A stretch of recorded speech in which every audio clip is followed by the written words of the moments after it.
What is going on, Hancock County? Mitch Gibson here with the Inside Hancock County Podcast and the HRM Insurance Services team. Thanks for joining in today. First off, before we get started, I wanted to thank our show sponsors. One, thanks Remax Realty Group here in Greenfield, Hancock County, Mark Dudley, Sue Mize, and Hart Sumai for giving me the opportunity to put together an awesome suite studio here in Hancock County. Also, Andrew Mallory and the Hope House Thrift Store, thank you for coming on board as a show sponsor on the thrift store side of things. Any gently used items, anything that you think that you would want to take to Goodwill usually, don't take to Goodwill, take the Hope House. Let them take care of it and distribute it for you, resell it, because 75% of the proceeds, or 75% of the operation budget on the Hope House side of things is coming from financials on the thrift store. So shop, drop off, anything that you have gently used, a lot of cool stuff and high-end stuff over at the Hope House thrift store. So without further ado, let's get into episode 2 of season 2, I guess. Chase Lau, last episode last week, told me that we're going to start calling it season 2 since it's the new year. I didn't really start at the beginning of January last year with this podcast, so we're just going to start fresh. Episode number 2, joined by Katie Riley with PuroClean. Hey guys. Katie, thanks for joining the show. Appreciate you coming out here. First time you've kind of done something like this, so I think you're probably got a little bit of nerves and jitters and stuff like that. Oh, The great thing about it is I can always cut and edit something out if we needed to. But I really was interested in having Katie on the show because she's one similar to my age. I think we are the same age. Yeah. Same age, and we're out in the business world just hustling, trying to make as much relationships as we can. And she's going to be killing it for too long. And with what she does at PuroClean, she is on the marketing side of things with PuroClean, but they are a complete restoration business. We'll get talking about that later on in the show. But Katie, how's 2021 treating you so far after a hell of a 2020? Well, I will tell you, so I don't know how many people say this, probably not very many, but I think everything that did happen last year has benefited me just because it was able to get me out of my comfort zone. And so I have been at the company for over 4 years now, and I got very comfortable very quickly. And so, it was like I was doing the same thing every day, and I didn't want to change that. And so, like you just said, right. This is the first time I've done this, and at the beginning of last year, I probably would have never done it. And so I know that, like, you even mentioned something to me, 6+ months ago about doing this with you. And, I kind of pushed it off because it's throughout last year, it got to the point halfway through the year, I did start getting outside of my comfort zone, and it has made me a better person, a better employee, a better marketer, and I'm definitely, it's just all different. That's awesome. It's all different. I think you're right there. 2020 for me opened up a new world and eyes. And I talked about this on I guess it was episode 29. I'm not even gonna call it episode 1 of season 2. Episode 29 with Chase, we're talking about the same thing. 2020, it was horrible in the aspect of just world peace and everything coming. It seemed like the world was coming to an end. For me, it was just I had a heck of a 2020. It was so cool for me. It was fun. I learned so much new stuff. Same thing similar to you. You're learning so much stuff every single day. And that to me is the kind of aspirations and goals that I'm looking for moving forward, is just trying to learn and continuously learn from the mistakes. And I think if coming from two people that are, under the age of 30, and we're sitting here talking about professional stuff, it seems kind of weird that you're trying to sit here and listen. But if you are a young person out in the world, or in high school, college, working on your next step, I think it's just, you'll never stop learning. And I think you're probably the same thing. You'll never stop learning. You won't learn enough. You'll get pissed off because you feel like you've made it and learned and got yourself where you want to be for that short period of time, and then the stuff comes out. New technology is here, all that good stuff. So there's lots of opportunity to learn all the time, and we're here to help if there's anything that we can do for you on that end.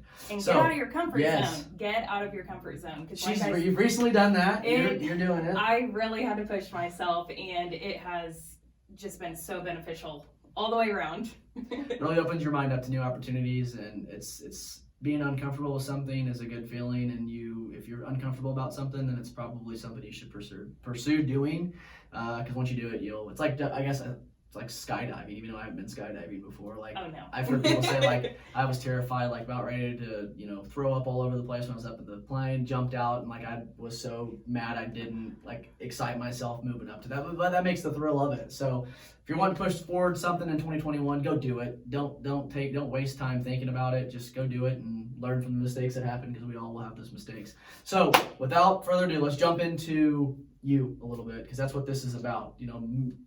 The Inside Hancock County Podcast is about meeting, learning, and just all around learning about who the business professionals are in our world, who are knocking out the park, who are young on the come up, because I think that's true to another thing. When you think about young business people, young-minded businesses or business people in the community or Hancock County, we can't really put into perspective how many are out there, because there's so few of us.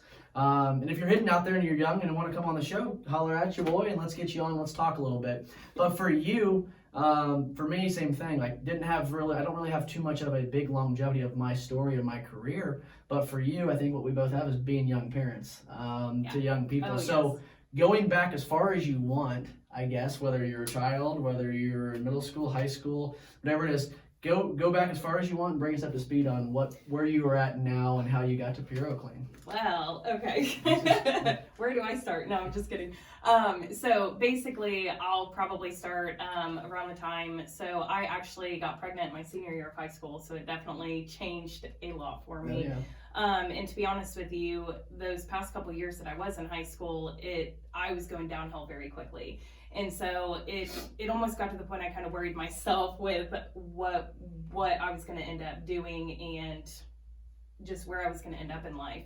And so I did end up getting pregnant, and I had Kyla, which is my daughter. She's 6.5 now. And so right after I had her, I just had lots of issues, just mentally. And so I did end up taking about 2 years out in Ohio, and being out there just completely changed my life. So I went out there and I was working just for a little pizza place, and an insurance agent, believe it or not, actually wanted to hire me. And I cannot even believe that she wanted to hire me. And so I was like, okay. And so, we set up the interview and everything, and I was all against it.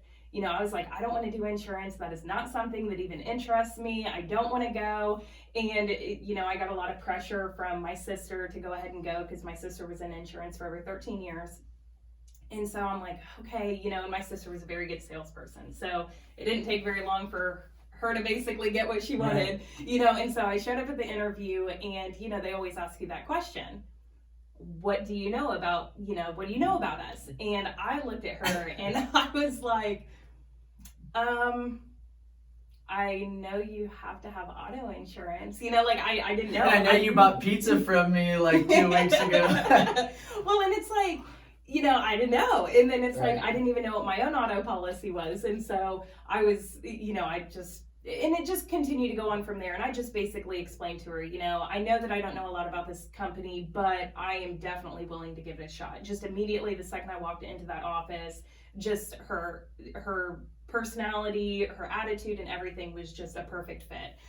So yeah, I ended up getting hired, and it didn't take me very long to get my insurance license. And which is different for me, because it took me a little longer than I planned on. You didn't hear that. I'm still a good insurance agent. Oh gosh. Well, and if I were to tell you that story, we'd be here forever. But that's an interesting one. But yeah, so I ended up getting my insurance license. I was out there for about 1.5 years, 2 years, and decided Kyla was getting older, my daughter, and so I wanted to go back home towards family. And so I came out here, worked for an insurance agency for a little while, and the environment was just totally different. And so, from going to this amazing environment just to something completely opposite, I really struggled with that. So, and like I said, I left Indiana due to that reason, and then I came back, and then I had, again, the emotional situation going on. So I knew I needed a change. And so we had a marketer come into the office one day, and I was there by myself, and I was having a bad day. And so this marketer ends up coming in, and he was like, hey, how are you? And he was so happy. And he was almost like, it almost annoyed me with how happy he was, because I was over there having a bad day and I'm like, why is this guy so happy? And so after that, it's just, I bluntly asked him, I was like, do you really like your job? And he looked at me like kind of surprised, and he was like, I love my job. I was like, really? And he just went on about all of that. He's like, literally, I get paid to go out and make friends with people. He goes, I get to hear so many stories about people's lives, and I get to get really close to them, and I honestly have made friends from my company. Cool. And so I immediately, the second he walked out of the office, then I started looking at that type of job, outside sales or outside marketing. And I ended up finding PuroClean, and they were also people that came in our office. They were always the top company that we referred at our insurance agency. And so I sent my resume, and I don't know how I got hired there either, but 4.5 years later, I'm still here. So they obviously like me. So I think you've got to give yourself a little more credit than that. You're very personable, so that makes it easy for somebody to like you, and may not even know it. You may not know anything about insurance or anything like that. Yeah. But if you're a personable individual or human being, then there's a lot of opportunity out there. And Chase and I talked about this last episode was, for people out there who are unsure what they want to do, Chase was like, some advice he gave them was, if you like helping people, there's plenty of jobs out there. And, trying to compare being helping others. A lot of people think when they help others or they have to give back, it's all a financial burden. No, like there's other ways. Like I feel like I give back every single day in my career being an insurance agent by helping somebody, whether it's a tough risk. Like I love those hard risk insurance accounts, business accounts that standard market carriers are not going to write because they're, climbing cell towers or they're selling poppy seeds online sale, whatever it is. Like I love that because it's a challenge for me. It challenges my, myself, but also in return, they were probably either referred to the agency because someone else couldn't write it, maybe a captive agency of some sort. And like I just love getting those conversations because you almost like are like this, I guess sounding out of a bad term, but you're like the superhero to their day when you can provide them, hey, we can write your insurance here. Like okay, great. They've probably gone through one hell of a process trying to find somebody. So for me, I feel like that gives me my helping people fix. Like in return, I'm doing business. Yes. And on top of that, it's like when I was in insurance, the main thing that I loved was to educate. And again, I went in there not knowing absolutely anything. And so I did my very best to learn as much as I could. And yes, I was that crazy person that I literally read like the policies, because I was so young when I first started that I was so afraid that people wouldn't take me seriously. Right. And I could physically see it. So, there were a couple times I would quote somebody's home policy or auto policy, and they would come into the office after talking to me on the phone. And they'd be like, "Hi, I'm here to see Katie." Right. And I'm like, "Oh yeah, that's me." And and it was probably more of, I don't know, my own self-doubt, but I just felt like they would look at me and be like, oh, that's who I talked to? Is she really going to be able to handle my policy? But we have literally had, so in the past week alone, we've had 2 fire jobs come in, and both of them bad fires, and both of them were rental properties, and there was no renter's insurance. So the landlord had coverage on the property, so the structure is fine, but 2 different families out there do not have renter's insurance, and they are going through a severe fire, and they don't know what to do. Well, and here's the other thing. I'm actually, that's kind of funny you talk about renter's insurance, because I'm working on a little video to post out there, and I'm targeting on this video like to landlords or to property owners or apartment complexes, because here's what sucks, and here's what I hate is you'll have let's just say I have a client who is a current homeowner, and he sells their house because of whatever reason, and he's going to go rent a house or rent an apartment, and goes there, signs the lease and all this jazz, and looks at his bill for the rental, or goes through the rental agreement and talks about insurance. Like, insurance is only going to be $10 a month, blah, blah, blah. Fine print tells you what policy limits there are, how much personal property coverage it's going to be. Like, they just demand you to go to that and go with their insurance company. And that's okay, because that gives the landlord the peace of mind that they know it's paid. Like, they know it's paid. They know if something happens, it's not going to be the end of the world, whether it's a liability claim or a personal property claim on that end. But it's not to the extent of the right, in my eyes, what adequate coverage they need. I think of adequate coverage. I think of anything over $300,000 of liability. Oh, absolutely. I'm a big 500,000 liability guy, but those guys are running like 100,000 liabilities, or the landlord doesn't require them to carry insurance. And if a landlord probably wasn't talked to by his agent the correct way and informed them like, hey, here's the risk transfer piece, make sure you're getting evidence of insurance for the tenant to have renter's insurance at X amount of limits, make sure you're having that obtained on file, etc. Because at the end of the day, landlord's policy, or the dwelling fire policy, if he's renting a house, for example, is not going to cover that personal property of that tenant. It won't cover the personal property of that tenant, but also, depending on how the fire was started or whatever the issue was, well, it's because the dude had a meth lab in his basement and it lit up. That's not going to be covered by the landlord or the property management company, whoever owns the house.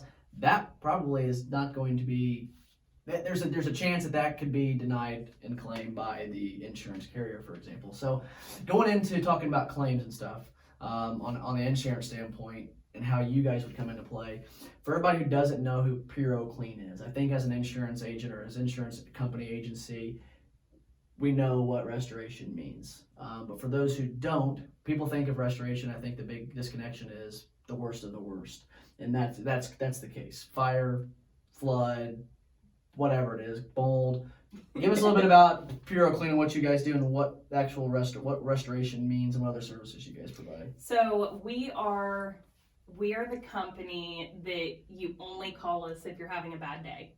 Or if you're like an insurance agent and you need something from me, it's like, but if you need our services, you are having one of the worst days that you could possibly have.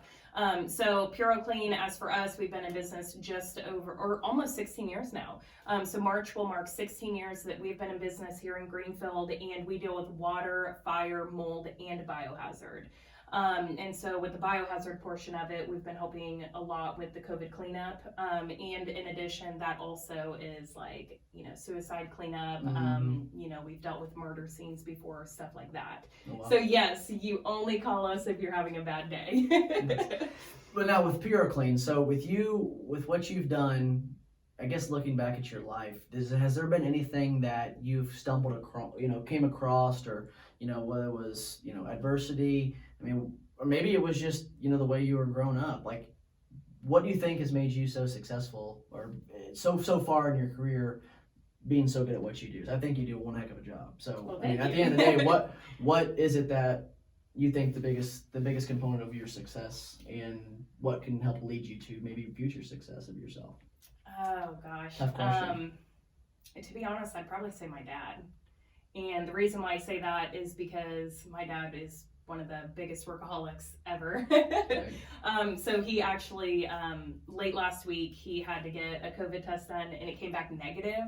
And in the doctor's note, it stated that he still has to take a week off of work anyways, just as a precautionary. And he is not happy about it, because he's workaholic. And I think just seeing the compassion that he's always had for his company has just rubbed off on me. And he's the type of person, when you go work somewhere, you better give it your all, or else you shouldn't be there. Yeah. Yep. And so that has been a complete change for me. I'd say work ethic. That's a good one. I don't even look at that. I think both my parents were both hard workers. My dad still works probably 90 to 100 hours a week doing stuff like. But for me, I don't even consider that as a reason of like why I'm successful. Like for me, my biggest thing that makes me successful and why I'm so relatable is I'm very personable. That's a big thing. My personality is what is going to determine my success. If I use my personality to my advantage, it's going to be great. If I don't, then I fail. Like that's you're gifted and you're wired a specific way. And I had a guy by the name of Todd Saylor who owns lots of businesses and is a phenomenal business guy. Todd has a book out called Wired Differently, and it's talking about how each one of us are genetically different makeup. Nobody's got the same DNA as me. If you have a twin, genetic DNA is not going to be the exact same. And being able to find those things that make you wired differently and using them to your advantage, and whether that's work ethic from that you got from your dad, or personality from my parents, whatever it is. But you got to understand what that trade is and be really good at it, and be really good at it in your career. I know we're talking a lot about career here, and I'm going to bounce back out to your family and your little daughter. How was that? I mean, I got to ask you, being pregnant at your senior year of high school to, I mean, now you had to grow up really quick. Yes. Went from probably a very immature stage of life to no choice but to mature and grow up really fast. Well, you think that's a big component of what, I mean, even to this day? It definitely could be. It absolutely. Because on top of that, then you also have the other thing of, why do I want to be successful? Not only for myself, but for my daughter. You know, I want her to be able to see that too. Because ever since from really day one, it's, you know, she depends on me. Mm-hmm. And solely me. And so I think that's made such a difference in the world with how hard I try, is because I want to make sure that she has the best life, and it was not easy. Oh, no, not at all. Oh, it was not easy. So, you know, I go all the way back to, you know, and this is stuff I don't really talk about, but I got pregnant at the beginning of my senior year. So, and then she was born at the very end of senior year. Well, you didn't see me in senior year. Right. I promise you didn't see me in that school. Because, so, you know, I did not like gym class. And so I was having to do my second semester of gym class my senior year. Because, you know, in high school here at Greenfield, you have to do 2 semesters. And so I was pregnant in high school in gym class, and I remember us going out to the soccer field one day, and someone kicked the ball, and it almost hit me, and I threw my hands up, and I walked off. I just walked off, and I never went back to that school. And so what I ended up doing is I had to turn around and switch to online schooling, and it was just difficult. It was hard. And on top of that, I just didn't really have the motivation. I just internally I feel like I didn't know what I was working. It was when I was shut down and just yes. What do I got? What like life's ending. I know I thought that same thing when Brooklyn was born. You were you're about a year younger than I was, but after I graduated my senior year of high school, Shelby was pregnant my freshman year of college. So for me, I was like, I mean, I'm not kidding you. So I grew up, I'm not trying to get political or, religious with this, but growing up being, a Christian, going to church every Sunday, this and that, with family. I literally was I thought the world and life was ending. You hear these horror stories of being a teen dad, and I was a teen dad, but it was, and I commend Shelby so much for that, because I was at school at college playing baseball. She's back here pregnant. And then it just all from that time period of when she became pregnant to Brooklyn being born at 25 weeks was just life felt like you said, you just wanted to shut down. And yes. I hate that it happened, but I'm thankful for what had happened and the situation that we went through. Not just that time, but all the time, the whole entire process, because it's really helped open up life in a world that you didn't think you'd see, especially seeing myself at 25 with 2 kids. Whoa, it still, I look in the mirror there's no way I've got 2 children. I should not have kids, I feel like. But I'm thankful for it because it makes me who I am. And I think with you being at that mature stage at 25, 26 years old, that right there is a big key component of what your success is going to be in the future. Because you're probably already, you're probably already 3 or 4 steps ahead of other people probably our age in that aspect of it. And I just sit there and think, again, I think back all the time, and you just constantly go back and you're okay, well, what would have happened if I didn't do this? Right. What would have changed in my life? And if I would have never had her, I tell everybody, I'm she saved my life, and I'm not kidding. Yeah, right. She literally saved my life, because I was in a bad place. And after I had her, and I still had my struggles and stuff, and I ended up moving out to Ohio, and it took that one agent to take that step with me. And you would not see me at PuroClean today if that one person in a different state did not take that chance on me. She showed me what I was worth. That's awesome. That's fun. You gotta enjoy that. And that's one thing too. Yeah. That's gonna kind of lead into my next conversation or my next couple questions here. I usually ask this question at the back end, but it's gonna make more sense to ask it now, I guess. So being through what you've gone through and where you're at now, Katie, Riley, not anything that's associated outside of that. If you had one piece of advice maybe for somebody who might be at our age, or somebody might be younger that might be going through something, or maybe even a middle-aged human being that's going through life struggles or anything like that. But if you had one piece of advice for anybody, what would that be? Not to hide it, because I feel like, I always wanted to hide it from people. If I was struggling, I did not want to ask for help, and I still struggle with that. Right. And even right after I had Kyla, I used to, again, I lived in Ohio there for a little while, and every time I'd come home to visit my parents, my dad would always shove money in my bag, because he knew I didn't, I just, financially, I was struggling. And so I knew to always check my bag to find money, and then I'd put it back on his nightstand, and then I'd leave and, head back to Ohio, and I'd call him and be like, hey, the money's on the nightstand. And, take help. If somebody wants to give you help, take help. I like that. That's the first time that's been said on the show. Oh, wow. That's good. That's really good. I think that's true. I mean, that's very, very true. So I commend you for that. And that is true. If you're struggling or need help, it's ask for help. It's okay. It's a big refreshing mind, especially when someone might be on the same page as you, or hell, even that person that you ask for help has been there and done it and can help you overcome that. So yes. I love that. I'm going to go into my rapid fire questions here. These are fun. The last one usually is what I just asked you, so we're not going to go into that. I'm going to try to mix some new ones in. I don't like it being so scripted and whatnot, but here we go anyways.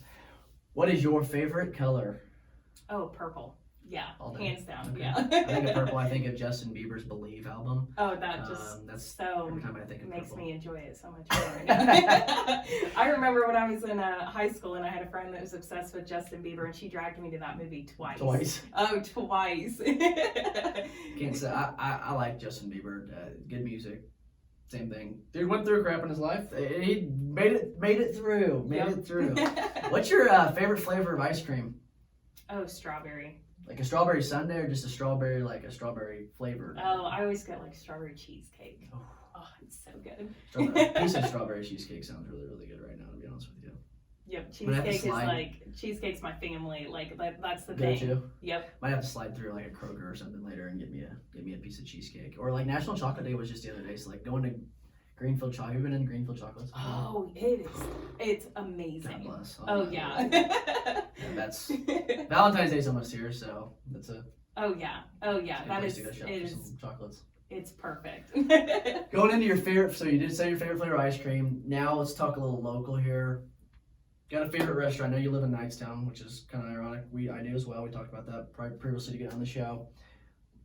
We're going to show a little bit of love to my Knightstown people. I'm going to start trying to reach out there a little bit more. But let's go. Favorite place to eat in Knightstown of the few, and then favorite local place to eat here in Greenfield. Okay, well, Knightstown is hands down Block and Brew. Yes, let's go. Yes. That's my favorite. So if you have not been there, definitely go. I actually know people, again, I market, so I'm visiting with people all the time. And there's so many people that I've talked to where they bring up Block and Brew when I say that I live in Knightstown. Yeah. And people drive to go to that place. And so, yep, that's my favorite place. Definitely get the shrimp there. It is. I haven't had the shrimp. We just had it on Monday or Tuesday. Oh, it's so good. It's so good. I'm going to get the shrimp. I had that chicken. What did I have there? I had chicken, was it chicken bacon Swiss sandwich or something? Yeah.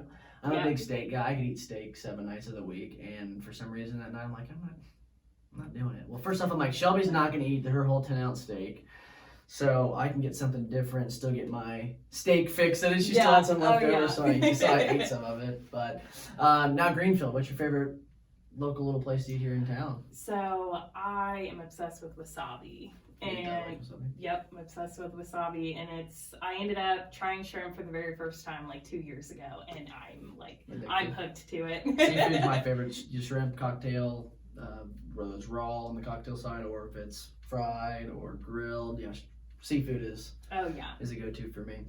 You're a female. I'm not being biased, but I'm sure you like shopping. I'm sure you like venturing out a little bit. You got a favorite local place to shop here in Greenfield? Boutique? Maybe? Oh, gosh. So there is, I clothing shopping, I'm horrible at it. I get discouraged.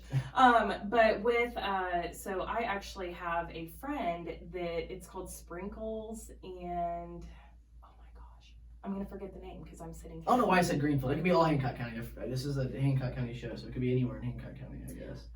So you're talking about Sprinkles, though, but you can go ahead and keep going with that. I can't remember the name of it. Is it located here in town, or is it? Yes, and they have their own website, and it's basically like it's necklaces, and they're awesome. And so like anytime any of my friends has a baby shower or anything like that, I always go through this company. Well, find it out, and I'll put a post out so everybody can. Oh yeah, it's amazing. So they don't have like a physical location, but yeah, they're amazing, and they custom make it if you want them to. But that's awesome. It's great. Last little question here: if you could visit one place in the world, what place where would you go visit? Oh gosh, it's a tough question because I don't think I could answer that question right now. That is a tough I just came up with that one. Oh wow. I don't know. You like the warm weather, or are you more like I'd rather see mountains and snow on them, or are you like probably the mountains? And see, I've never even been to Gatlinburg. Oh Lord. And so yeah, I have a problem. I really haven't gone anywhere. Well, you've been too hard working. Single mom, we're out there working, busting your butt. So that's you haven't had a chance to get out and do that. But if I could go anywhere in the entire world, it would probably have to be Europe. I want to go to Europe. Yeah, and I can't even tell you what I want to, like where I want to go in Europe. I just know it'd probably be Europe. There's probably lots of pretty cool places in Europe. That'd be fun. That'd be good. Well, Katie, once again, I appreciate your time for coming on the show today. I'm proud of you for, I guess, kind of stepping out of your comfort zone once again. I love that for 2021. Stepping out of your comfort zone and just go forward and do something. I didn't set goals for myself like on a tangible level, like numerically, because I don't think that's a good way for me to measure my success. Like, stepping outside and stepping outside your comfort zone, being uncomfortable, and being really good at being uncomfortable, things will go well for you. So, and ask for help. Ask for help. You heard it first. Now, for PuroClean and for you on business purposes and stuff like that, where can people find you guys? Where are you located? And what's a good way for them to get in contact or follow you guys on social media? Yes, so you guys can find me on Facebook, LinkedIn, Instagram, that type of stuff. You can actually go to our website. It's PuroCleanIndy.com. So super simple. And then if you guys do have any need for any of our services, our phone number is 317-467-4436. Perfect. And you'll see Katie's social media handle down below underneath her name here, underneath her picture. So if you have any questions, don't hesitate to reach out. Both her and I, we're here to help. That's what this world's about. It's helping one another and making a difference in your lives and the community. That's why we're here. Once again, Katie Riley, thank you for your time. Thank you so much. Any quick shout outs real quick before I close the show? Shout out to anybody? Oh. Anybody that you want to say hello? Probably you. I'll take it. Yeah, I mean, you've helped me get out of my. That was not scripted, guys. I just literally asked like maybe like her boss or like. Well, oh gosh, I could go on forever, honestly. Like obviously my daughter, who is my motivation, and my parents who have never judged any decision that I've ever made, whether it was right or wrong. They always stood by me, and then if it blew up in my face, they never said I told you so. And yeah, I mean. A shout out goes to Kelly, the one out in Ohio that took that first chance on me, and Jeff Rush, who is our owner, who took the second chance on me. Cool. And so I've had a lot of blessings. Good for you. Well, I appreciate your time. I look forward to seeing your future success. You ever need anything from me, you already know where to find me, and look forward to being able to grow career-wise with you and see where we can lead. So everybody, thanks for joining the show today. Thank you, Hope House Thrift Store, for sponsoring the show and being the inclusive sponsor. Remax Realty Group, thanks for letting me come in the studio and absolutely kill it for everybody out there in Hancock County. If you guys need to find me, you know where to find me, at Mitch R. Gibson on Instagram, Facebook, LinkedIn, and you can check out the show Inside Hancock County all over social media. Check out MitchGibson.com for any other more news and updates, and also subscribe to the Weekly Scoop, which way you will be able to receive steals and deals weekly from the Hancock County businesses locally, and also some cool tips about life, business, and any other fun things that you I might think's fun to share with you. Go check it out. Look forward to seeing you guys on the next show. You're listening to the Inside Hancock County Podcast. And always remember, you can make a difference, Hancock County. Take care.